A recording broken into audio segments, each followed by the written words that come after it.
My name is Natalie Galvin, and I'm 28 years old. If you'd met me a year ago, you would have thought I had everything figured out. Steady job, quiet apartment, a relationship that looked perfect on paper. I thought so too, until the night I realized how blind I'd been. Ethan and I met 3 years earlier at a tech conference in the city. He was all bright smiles and messy energy, the kind of person who filled every room he walked into. I was the opposite, measured, methodical, a software engineer who preferred structure to chaos. Somehow we balanced each other. Or at least that's what I believed. Back then I used to admire how passionate he was about marketing and new ideas. He talked big about starting his own creative agency one day. I liked his drive. I liked him. I believed in him so much that when his company downsized and he lost his job, I didn't even hesitate. I covered our rent for 4 months while he looked for work. I cooked, cleaned, encouraged him through endless interviews, even rewrote his resume at midnight with tired eyes and cold coffee. I kept telling myself love was about teamwork. Then came the first mention of Lila, his ex. She's kind of a free spirit, he said one night, laughing over an old photo she'd texted him. We were toxic, but fun. I remember the word toxic lingering in my mind. He said it like a compliment. At the time, I brushed it off. Everyone had history, right? Lila was part of his past, and I was his present. At least that's what I told myself. 6 months later, I got offered a position most engineers would kill for a relocation package to lead a project in Europe. It was the kind of opportunity that could change a career forever. When I told Ethan, his reaction wasn't excitement. His face fell. Long distance, Nat, you know how that ends. Lila tried it with her ex. Before me, it ruined them. I can't go through that again. He said it like the word Europe was a threat. So I did something I still regret. I declined the offer. I told myself I was choosing love, choosing us. But looking back, it was the first time I chose fear over growth. For a while, things went back to normal. We had our routines, weekend hikes, late-night takeout, Netflix marathons that blurred 1 month into the next. I thought peace had returned. But cracks always find their way through comfort. It started small. Ethan would mention Lila in passing. She just got back from Bali, or she posted this hilarious meme today. Then came the late-night texts. I'd wake up at 2 a.m. to the soft buzz of his phone lighting up our bedroom. He'd glance at me, half asleep, and mumble, just catching up with Lila. She can't sleep either. Each time my stomach twisted a little tighter. One night, curiosity overpowered restraint. I looked at his screen when he left it face up on the counter. The message said, "Miss our adventures." My chest went cold. That single winking emoji told me everything I needed to know and everything I didn't want to believe. The next morning, I tried to handle it like an adult. No shouting, no accusations.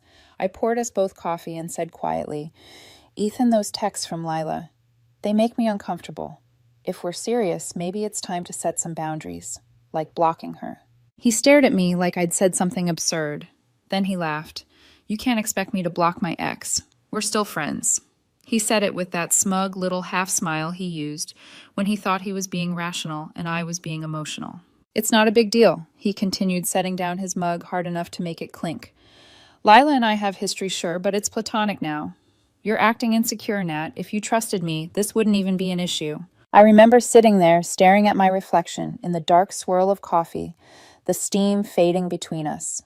It wasn't the words that hurt most, it was the tone. Dismissive, like my feelings were an inconvenience he'd outgrown. "Friends," I repeated softly, keeping my voice even.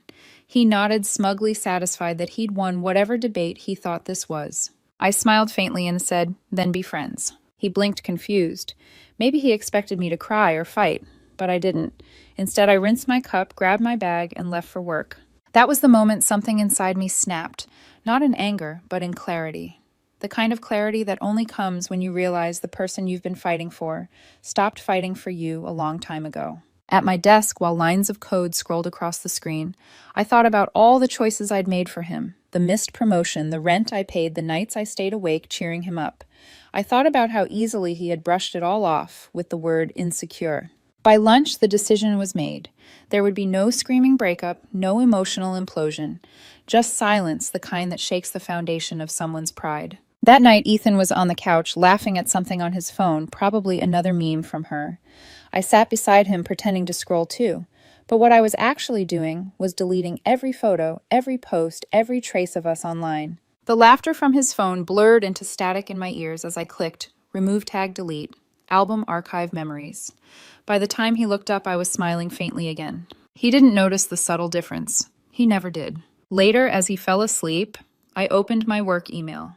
The subject line from my boss still sat there. Promotion still available if you reconsider. My fingers hovered over the keyboard only a second before I typed, I accept, I'm ready to relocate. When I hit send, I felt something like freedom for the first time in years. The next morning, the sun came through the blinds and Ethan was already awake, scrolling on his phone. Hey, weird question, he said. Why did you delete all our photos on Instagram? I shrugged, sipping my coffee. Just felt like a fresh start. He frowned. Are you mad at me? I smiled again, this time genuine. Not at all. He didn't know what that meant. He wouldn't not until later. By evening, when he texted me, why are you ignoring me? I was already packing my suitcase. When the zipper closed, I took one last look around the apartment we'd built together, the plant he'd forgotten to water, the photo frames now face down on the shelf, the couch where we used to talk until sunrise. Then I snapped a picture of my boarding pass and sent it to him. No caption, no explanation, just proof that I was leaving. By the time he saw it, my phone was already on airplane mode. And for the first time, so was my heart. I didn't cry on the flight. Not once. Not when the plane lifted through the clouds. Not when the city I'd lived in for years shrank beneath me like a bad memory. I thought I'd feel heartbreak, but what I felt was relief, like exhaling after holding your breath for too long. When I landed in Prague, the air felt different, crisper, cleaner, untouched by everything I'd been suffocating in. My boss had arranged temporary housing near the company's European branch. The apartment was small, but full of light, with tall windows that opened to a narrow street of cobblestones and morning chatter. I dropped my suitcase, sat on the bare wooden floor, and laughed. Not because it was funny, but because freedom felt absurdly foreign. For the first few days, I lived like a ghost. I went to work, learned everyone's names, smiled at small talk. But at night, I lay awake, replaying every conversation I'd had with Ethan. Nat, you're overreacting. It's just friendship. If you trusted me... Those phrases looped in my head like broken code until eventually I started to debug them in my mind, question by question, excuse by excuse. By the end of week 1, the grief turned into analysis.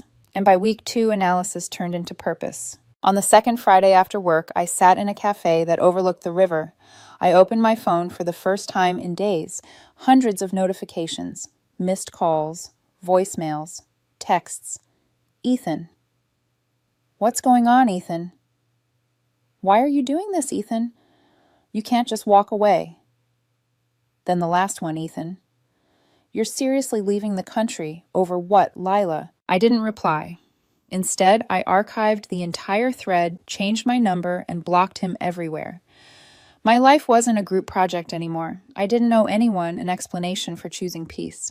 But karma, I learned, doesn't rush, it waits. At work, I threw myself into projects. The new office was everything my old one wasn't: diverse, dynamic, demanding. I led a small engineering team on an AI system that detected fraud patterns in financial data. My manager was a straightforward Czech woman named Clara, who spoke 5 languages and never wasted words. When she congratulated me on a flawless presentation, it felt like a small victory I could actually claim for myself. One evening as we packed up, she asked, "You came alone, right? No partner waiting." I smiled faintly. Not anymore. She nodded with understanding that didn't need translation. Then you'll do well here. Freedom suits you. The following weekend, I explored the city. I walked across Charles Bridge at dawn when the statues glowed bronze in the early light and street musicians were just setting up.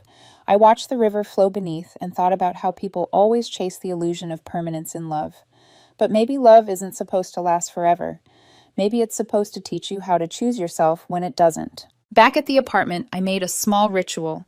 Every morning before work, I'd stand by the window, sip coffee, and write down one thing I refused to carry anymore. Guilt, fear. The habit of explaining myself to people who never listened. By the end of the first month, I'd filled an entire notebook. Still, memories had a way of sneaking in. Sometimes when my phone buzzed with a new message, I'd half expect to see his name again. But it was never Ethan, and that was the best part. Around that time, one of my teammates invited me to a group dinner. That's when I met Adam. He wasn't like Ethan, no grand gestures or loud charisma. Adam was quiet confidence, the kind of man who listened before speaking. A graphic designer with a dry sense of humor and eyes that actually paid attention. During dinner, while everyone debated which Czech beer was best, he asked me, "You've been here a while, but you don't sound like you've adjusted yet. You still measure everything in miles, not kilometers." I laughed softly. Old habits. I'm still learning what home means. He tilted his head. Sometimes it's just a feeling, not a place. That sentence stuck with me for weeks. Back in my apartment that night, I scrolled through social media for the first time since leaving home. Ethan's profile still existed, still public, still curated. His latest post was a photo of him and Lila at a rooftop bar. Her arm around him captioned, "Nothing beats old friends who truly get you." Hundreds of likes. A pang of irritation flickered, but it didn't hurt, not the way it once would have. If anything, I almost pitied him. He still needed an audience. I'd stopped needing witnesses. As weeks turned into months, silence became my favorite sound. Everywhere I went, the tram rides, the grocery lines, the quiet cafes, I caught glimpses of who I used to be. The woman who apologized too easily, forgave too quickly, and believed love meant endurance. Now I saw it differently. Endurance without respect isn't love, it's self-erasure. By the end of my 3rd month abroad, the promotion that once felt terrifying now felt earned. My name started circulating in company emails as the woman who saved the project. Colleagues sought my advice. My new life had structure, stability, and peace, everything Ethan once called boring. Then one night, just as I was about to fall asleep, my phone buzzed with an email notification from an address I didn't recognize. Subject: "Please read this." The message began. "Hey Nat, it's me. I know you probably don't want to hear from me, but I just wanted to say I'm sorry. Things haven't been great lately. I really miss what we had. Lila's been complicated. I should have listened to you." I stared at the screen for a long minute. The irony was poetic. He'd finally used the word complicated for the woman he once defended so fiercely. Without replying, I clicked archive. Then I shut off my phone and turned to the window. Outside, the city glowed softly under the street lamps. Somewhere distant music floated up from the riverfront. I smiled, whispering to myself, "You said she was just a friend. I said be friends. Looks like you got exactly what you wanted." Then I closed the curtains and went to sleep, finally unbothered, finally free. By the time spring arrived, Prague had stopped feeling like an escape and started feeling like a home. The air smelled of roasted chestnuts and rain, and the tram bells outside my apartment became a kind of music. For the first time in years, I wasn't waking up anxious about someone else's moods. I woke up to my own. My days followed a rhythm now. Early morning coffee by the window, coding sprints with my team, lunch by the river with Clara, my blunt but oddly affectionate boss. She teased me once. "You're always working, Natalie. You need a hobby before your computer becomes your boyfriend." I smiled. "Maybe I'll get a real one someday." She laughed. "A real boyfriend or a real hobby?" "Maybe both," I said, half joking. It was strange how healing didn't come in waves. It came in micro moments. The first time I laughed without remembering Ethan. The first time I cooked dinner just for me, not for us. The first time I realized that silence in the apartment didn't mean loneliness, it meant peace. One Saturday, I joined a small expat group for a weekend hike just outside the city. That's where I ran into Adam again, the designer I'd met at the team dinner months ago. He was carrying an old film camera, wearing the kind of smile that made you forget time zones. He caught up beside me on the trail. "You're the software engineer who never takes breaks, right? And you're the guy who still uses a camera older than both of us," I teased. He grinned. "Some things are worth keeping old school." We talked the whole hike about everything from our favorite cities to how strange it feels to start over somewhere new. There was no flirting, just an easy rhythm that reminded me what connection was supposed to feel like. When the group stopped at a lookout point, Adam pointed his camera toward the horizon. "Smile," he said. I hesitated. "I don't really—" "Not for me," he interrupted gently. "For yourself." He clicked the shutter. The wind caught my hair, and for a brief second I felt like I existed outside of anyone's story but my own. That night, as I uploaded the day's photos to my phone, I noticed how different I looked, lighter. Somehow eyes unburdened. I thought back to the woman who once stayed up until 3 a.m., rewriting someone else's resume, while her own dreams sat unopened in her inbox. That woman felt like a ghost from another life. Still, ghosts like to visit. Every now and then, someone from back home would message me, "Hey, heard you moved abroad. Ethan's been not great," or He's been posting weird stuff about breakups. Are you two okay? I never replied. I didn't need to. But curiosity, it's a stubborn thing. One evening, after a long day at work, I caved and looked at his profile again. The difference was startling. Gone was the polished, confident Ethan I remembered. He'd gone from gym selfies and cocktail bars to blurry photos with cryptic captions like, "Some people only love you when you're useful." The comment section was filled with sympathy emojis from mutual friends, but I could read between the lines. He was unraveling. And then there she was, Lila, tagging him in photos, posting vague quotes about fake people. In one post she wrote, "He promised stability but couldn't even manage honesty." The irony almost made me laugh. I shut my laptop and whispered, "Karma doesn't miss." A week later, Clara pulled me into her office. "You've done well here," she said, handing me a folder. Inside was an offer for a permanent role plus a raise. "I want you to lead the next AI project. You've earned it." Something in me stilled. I remembered the night I'd turned down that first European offer because Ethan said long distance would ruin us. Now here I was, thriving without him, offered the exact kind of life I once sacrificed. "Thank you," I said softly. "I won't waste it." That evening, the office held a small celebration. Champagne laughter, a playlist full of bad 90s hits. Adam was there too, leaning casually against the counter, watching me toast with the team. When the music softened, he walked over. "So the promotion girl gets promoted again," he said, smiling. "You planning to celebrate?" "Maybe," I said, "if I can find someone who doesn't mind my terrible dancing." He laughed. "I'm not great either, but I'm brave." He extended a hand. "Come on, Natalie, just one song." So we danced badly joyfully. No romance, not yet. Just a reminder that life could be fun again. But peace, I've learned, doesn't erase the past. It only quiets it until something knocks again. That knock came 2 nights later. My phone buzzed with an unfamiliar number. For a second, I almost ignored it, but the country code, my old one, made me freeze. I answered. "Natalie." It was Tom, one of our mutual friends. "Hey, sorry to call out of nowhere," he said awkwardly. Ethan's not doing great." I stayed silent. He's been posting about Lila. Apparently she left him. Took some money, too. It's kind of a mess." A pause. Then softly, "He keeps saying he should have appreciated you more." I stared out the window. The city below sparkled alive. My reflection stared back, steady, composed. "I hope he learns from it," I said finally. "But that's not my story anymore." Tom exhaled, relieved, maybe a little ashamed. "You sound different." "I am," I replied and hung up. That night, I went for a walk along the river. The air was cool, the streetlights shimmering across the water like scattered glass. I thought about everything I'd endured, the manipulation disguised as love, the way Ethan once said I was too predictable. Maybe stability isn't boring.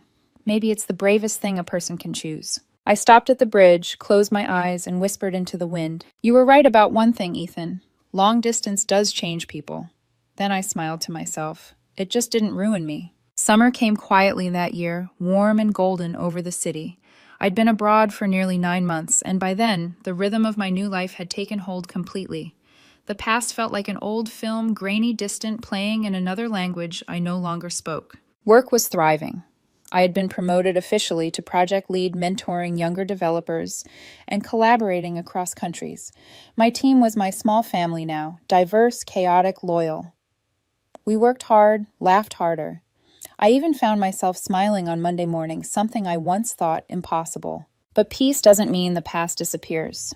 Sometimes karma just takes its time to circle back. It was late on a Thursday when I got a message from Emily, one of our mutual friends from back home. We hadn't spoken since before I left. "Hey Nat, sorry for the random text, but have you seen Ethan's posts lately? You might want to." I ignored it at first. Old curiosity is dangerous. But hours later, as I sat in my quiet apartment, I gave in and searched his profile. The man on my screen barely resembled the Ethan I'd once loved. His usually perfect smile looked forced. He'd gone from posting photos of fancy dinners and weekend trips to vague rants about betrayal. Some people pretend to care just to watch you fall. Be careful who you trust. Even loyalty has an expiration date. Scrolling further, I saw her Lila tagged in older posts, smiling beside him at some rooftop bar. Her captions dripping with irony. "Love that feels like adventure. # real connections." But then the tone shifted. Her next few posts were cryptic. Never loan money to a man who confuses chaos for passion. Turns out being fun doesn't pay rent. And then suddenly nothing. Both of their accounts went quiet. I should have stopped there, but something in me, call it closure, call it curiosity, needed the rest of the story. So I messaged Emily back. Okay, I looked. What happened? She replied almost instantly. Apparently, Lila drained his savings. He lent her money for some travel project, and she vanished. Rumor is she cheated on him with some guy she met online. He's a mess, Nat. Quit his job, moved back in with his parents. Everyone's talking about it. I didn't respond right away. I just stared at her message, feeling a strange mix of emotions, sadness, vindication, disbelief, pity. The irony was brutal. He'd once told me I was too predictable, that Lila understood the fun side of him. Now he was living the very instability he'd claimed to avoid. But I didn't gloat. That wasn't my style anymore. I simply whispered to the quiet room, "You wanted freedom, Ethan. Hope it was worth it." Weeks later, I ran into Adam again at a local art gallery. He'd just finished designing a campaign for a travel brand and was showcasing his work. The gallery was filled with soft music, warm light, and people sipping wine while pretending to understand abstract art. He spotted me near one of his prints, a photograph of the city skyline during sunset. "Didn't expect to see you here," he said, smiling. "I told you I'd find a hobby," I replied. "Apparently it's pretending I understand photography." He laughed. "You don't have to understand it, just feel it." Then quieter. "You look peaceful, happier than last time." I hesitated, then nodded. "I am. Maybe for the first time in a long while." He handed me a glass of wine, and we stood there in comfortable silence. There was no rush, no pressure, just presence. Sometimes healing isn't loud. It's the quiet ease of realizing someone finally sees you, not the version you perform. One rainy Sunday morning, I got an unexpected email. Subject from Ethan. My first instinct was to delete it, but curiosity won again. I opened it. "Hey, Nat, I know I'm the last person you want to hear from, but I just wanted to say I'm sorry. I see now how much I hurt you. I thought I was chasing excitement, but it turns out stability was what I needed all along. I hope you're doing okay. I still think about you sometimes." I read it twice, then a third time. The words should have made me angry, or at least nostalgic. Instead, they made me feel nothing. That's when I realized forgiveness isn't something you give to the other person. It's something you give yourself when they no longer have the power to affect your heartbeat. I didn't reply. I didn't need to. Instead, I went out for a walk. The rain had softened into a drizzle, and the cobblestones shimmered under the streetlights. I passed by a small bookstore, its windows fogged from warmth inside. On impulse, I stepped in. A jazz record was playing low and slow. The woman behind the counter smiled. "Looking for something special? Just something honest," I said. I left with a poetry book about rebirth and resilience. On the first page, the author had written, "Some storms come to clear your sky, not drown you." That night, I copied that line into my notebook, the one I used to write what I'd let go of. Next to it, I added one more word, Ethan. From then on, the messages from home started to fade. Emily stopped mentioning him. Tom stopped trying to mediate. It was as if the world had collectively decided to let the story end. Adam and I grew closer slowly, naturally. He never asked about my past in detail. He just made space for it without demanding explanation. One evening, as we watched the city lights flicker from his rooftop, he asked, "What made you stay here instead of going back?" I thought for a moment before answering. Because leaving wasn't the escape, I said. It was the beginning. He smiled softly. "Then I'm glad you began here." For once I believed him. Not as a line, not as a promise, just as truth. But life, of course, loves its symmetry. Just when I thought the chapter was finally closed, the past knocked one last time, loud and desperate. It was past midnight when my phone rang with another unfamiliar number, the country code again home. Against my better judgment, I answered. A shaky voice said, "Nat, it's Ethan." I froze. He sounded different. Deflated, hollow. "I'm sorry to call like this," he continued, voice cracking. I needed someone to talk to. Everything's gone. Lila took the rest of my savings, blocked me everywhere. I have nothing left. You were the only person who ever actually cared about me. For a long moment I said nothing, just listened to the rain outside. Then I said quietly, "Ethan, you made your choice, and I made mine." He sniffled. "Can't we start over?" "Please, I'll change. I'll make it right this time." I exhaled slowly. "You said blocking Lila would be controlling, But you blocked me when I left. You called me predictable. Now you want the peace you once mocked. I hope you find it, but it won't be with me." Before he could answer, I ended the call. Then I blocked the number. As I stood by the window, I watched the reflection of the rain streaking down the glass and realized something powerful. I hadn't just moved cities. I'd moved on. I thought that phone call would be the last echo of my past. I was wrong. 2 weeks later, just as the city was sliding into autumn, the ghost started knocking again, this time louder, uglier, and far more desperate. It started with an email from unknown@somebusinessdomain.com. Subject, please, Natalie. Just hear me out. The message began simply, "I know you probably hate me, but I don't know who else to reach out to. Lila left me broke. I've been trying to fix things, but nothing's working. You always believed in me. Please, can we just talk?" I hovered over the trash icon, but something stopped me. Not sympathy, curiosity. It was astonishing how he still managed to twist the story into him being the victim. I didn't reply. 5 hours later, another message appeared. Then another. Each one messier, more emotional, more erratic. By the third email, he was practically begging. "I've lost everything. I just need someone to listen. Please, I'll make it right this time. I swear." That night, I dreamt about the old apartment, the smell of his cologne, the muted light on the walls, his phone buzzing at 2 a.m. I woke up sweating, heart pounding, realizing that even from a continent away, some people will still try to haunt you if you let them. A few nights later, I was working late, lost in code, when my phone lit up again. Unknown number, local time, 2:07 a.m. I shouldn't have answered, but the part of me that wanted final closure did. "Hello." For a second, all I heard was breathing. Then his voice fragile and slurred. "Nat, it's me." I closed my eyes. "Ethan, it's 2 a.m. I know, he mumbled. I needed to hear your voice. I'm sorry. God, I was so stupid. I shouldn't have. I thought she was different." There was a pause, long and heavy. The sound of him crying came through the line. "She hit me once," he said suddenly. "Threw a glass, took my card, drained my account. I deserved it, didn't I? For everything I did to you." For a moment, my chest tightened. Not out of love, but from the sheer weight of how broken he sounded. Then just as quickly, I remembered the night he'd smirked and said, "You can't expect me to block my ex. We're just friends." That memory sobered any trace of pity. "You don't deserve abuse, Ethan," I said calmly. "But you do need to face what you created. I can't save you. I'm not asking you to save me," he pleaded. "I just miss you. We were good together." "No," I replied. "I was good to you. You were careless with that." He went silent, then whispered, "You really hate me, don't you?"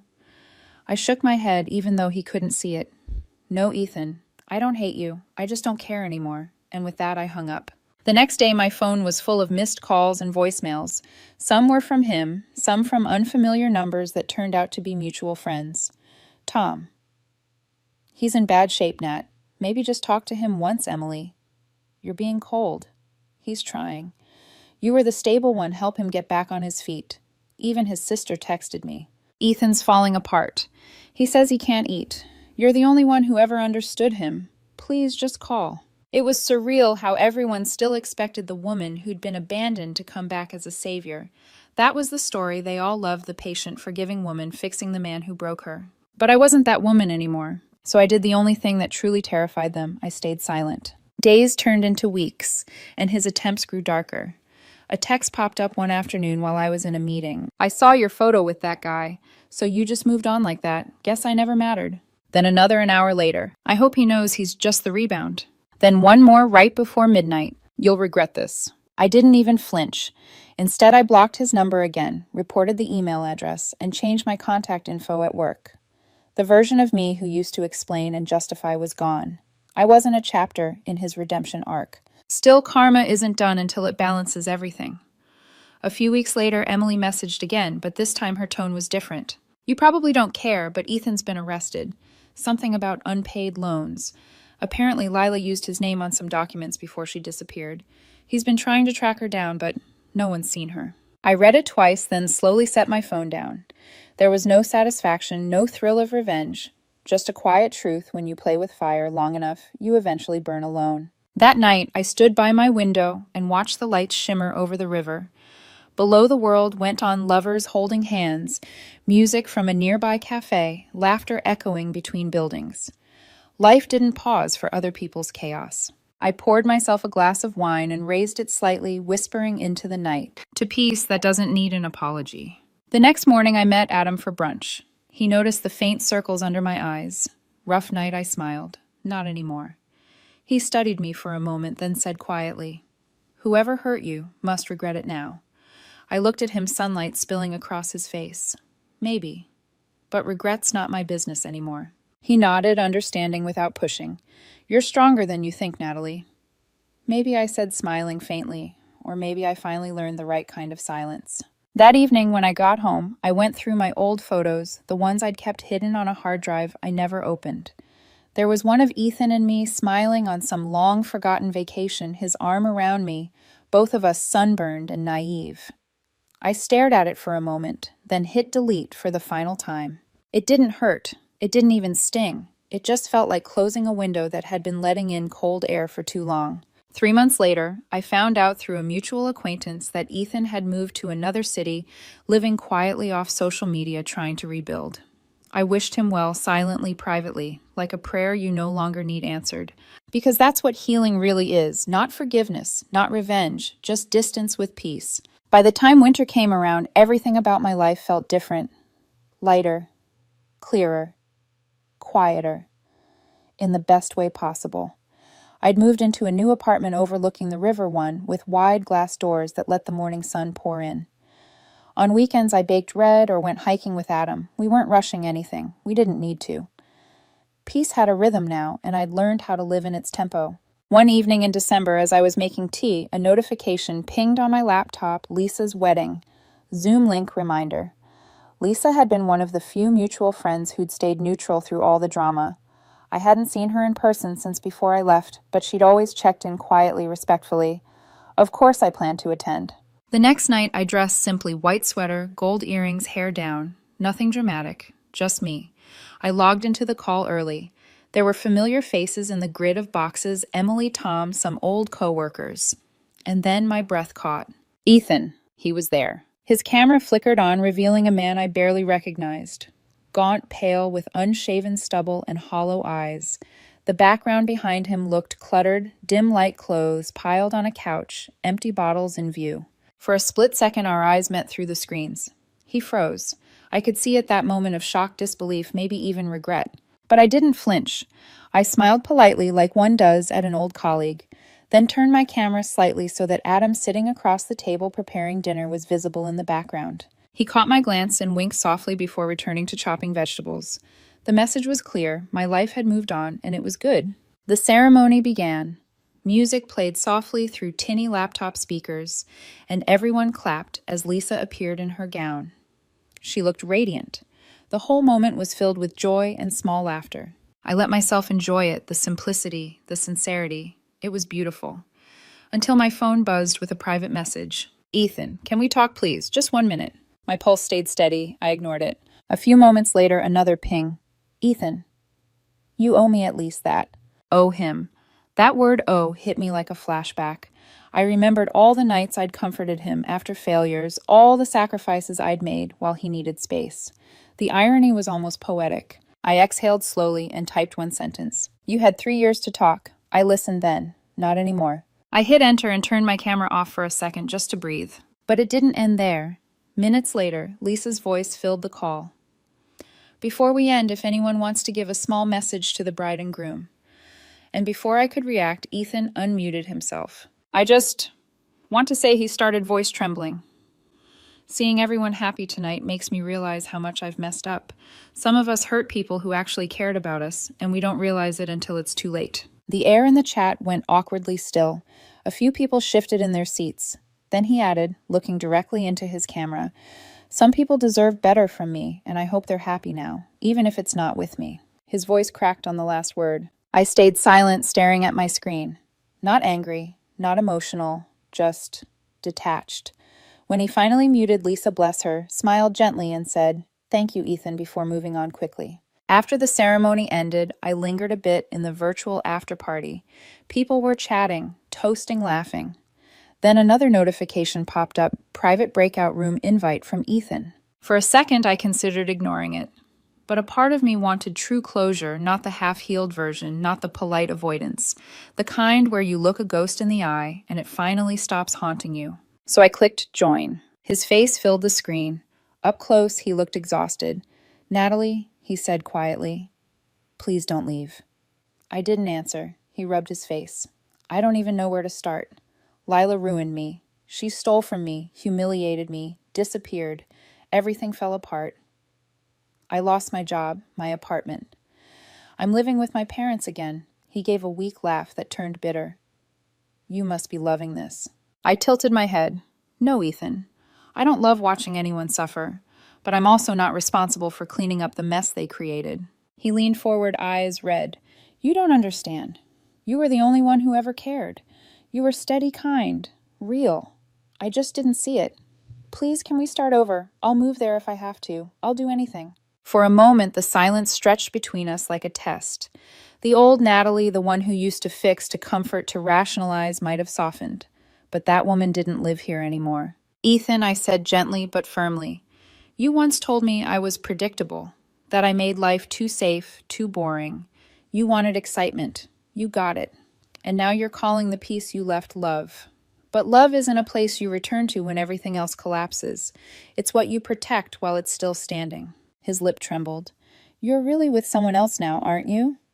"Yes," I said simply, "and he doesn't need fixing." He stared at me for a long moment, something desperate flickering behind his eyes. "I'll change, Nat. Just give me a chance." "No," I replied softly. "You had all your chances. This isn't cruelty, it's clarity." He looked down defeated. "You're colder than I remember." I shook my head. "No, just healed." Before he could answer, I clicked leave room. When I rejoined the main call, Lisa was thanking everyone. Adam walked into frame with 2 glasses of wine. "How was it?" he asked, noticing my calm expression. "Closure," I said. "Nothing more." He handed me a glass. "To closure, then." We clinked lightly, and I smiled, not triumphantly, just peacefully. Later that night, after the call ended and the city went quiet, I stood by my balcony. The air was crisp stars reflecting in the river below. I thought about all the versions of me that had existed, the girl who stayed, the woman who left the one, who learned how to be alone, and the one who finally found peace again. Ethan's words echoed faintly in my mind. "You're colder than I remember." Maybe he was right, but maybe after everything, being cold just meant I'd finally stop burning myself to keep someone else warm. I took a deep breath, smiled into the night, and whispered, "You said you wanted freedom, Ethan. I found mine." And for the first time, I didn't feel haunted, I felt whole.